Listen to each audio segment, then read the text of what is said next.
네, 지역 균형 발전에 역행하는 반도체 인재 양성 방안은 제고되어야 할 것입니다. 지난 19일 윤석열 정부는 향후 10년간 총 15만 명의 반도체 인재를 양성하겠다고 발표했습니다. 이를 위해 27년까지 대학원은 1,100명, 학부는 2,000명, 전문대는 1,000명을 증원할 계획이라고 합니다. 그러나 덜컥 증원만 시켜놓았지 교원 확보 방안도 없고 연구시설, 장비 확보 방안도 빠져 있습니다. 무엇보다 수도권과 비수도권 구분이 없는 대학 정원 늘리기는 결국 수도권 대학으로의 쏠림 현상을 심화시키게 될 것입니다.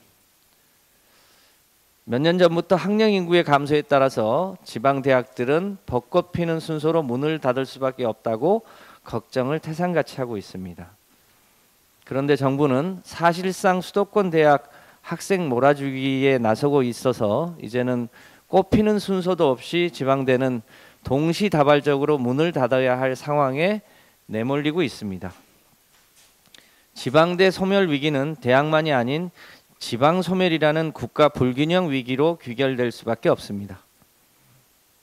한편 2021년 4월 문재인 정부는 미래자동차와 바이오헬스, 차세대 반도체 등 소위 빅3 인재 양성 방안을 관계부처와 합동으로 발표했고, 이에 기초해서 미래산업의 균형 있는 인재 양성 계획을 추진해오고 있었습니다. 윤석열 정부는 불과 1년 전에 발표한 정책과 성과를 애써 무시한 채 이번 정책을 추진함으로써 핵심 산업 분야의 인재 양성의 불균형도 초래될 것으로 예상됩니다.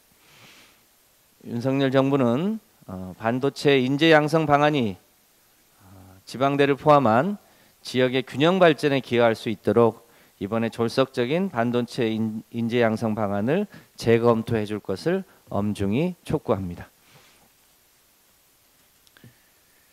대우조선해양 하청노조의 파업이 중대 고비를 맞고 있습니다. 어제 파업 중인 하청노조 측은 당초 임금 인상 폭등을 대폭 낮추는 수정안을 제안했습니다만 사측에서 파업으로 인한 손해배상 청구 소송을 취하지 않겠다고 입장을 돌변하면서 사실상 협상이 결렬되고 말았습니다. 이번 파업은 우리 조선업이 품고 있는 다단계 하청 구조와 저가 수주 방식이라는 구조적 문제의 결과입니다. 하청의 하청이 거듭되며 30년 경력자조차 최저임금 수준의 임금을 받고 있는 상황이 이어지고 있고, 가격 경쟁력 유지라는 명목 아래 저가 수주가 계속되며 처우개선은 뒷전으로 밀리기만 했습니다. 최근 대한민국의 조선업이 기술력을 바탕으로 세계 1위를 탈환한 상황에서 그 성과도 다단계 하청의 노동자에게도 골고루 나눠져야 할 것은 당연한 일이라고 하겠습니다. 그럼에도 정부는 본질적 문제는 제쳐두고 노노 간 갈등을 조장하는 한편으로 공권력 투입으로 노동자의 노동 3권을 무력화할 기세입니다.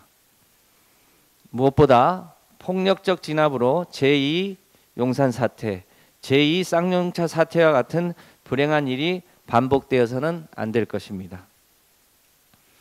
어제 우원식 의원을 단장으로 한 우리 당 대우조선해양 대형 TF가 긴급하게 현장을 찾았습니다. 민주당은 앞으로도 평화적 사태 해결을 위한 중재 노력은 물론 조선업의 하청 구조와 불합리한 인력 구조 개선에도 최선을 다할 예정입니다. 정부와 대주주인 산업은행도 이번 사건을 단순한 하청 노조의 파업 사건으로 치부해서는 안 될 것입니다. 또한 폭력적 진압으로 사건을 증폭시키는 당사자가 아니라 갈등의 중재자로서 그 책임과 역할을 다해 줄 것을 엄정히 요청합니다. 이상입니다.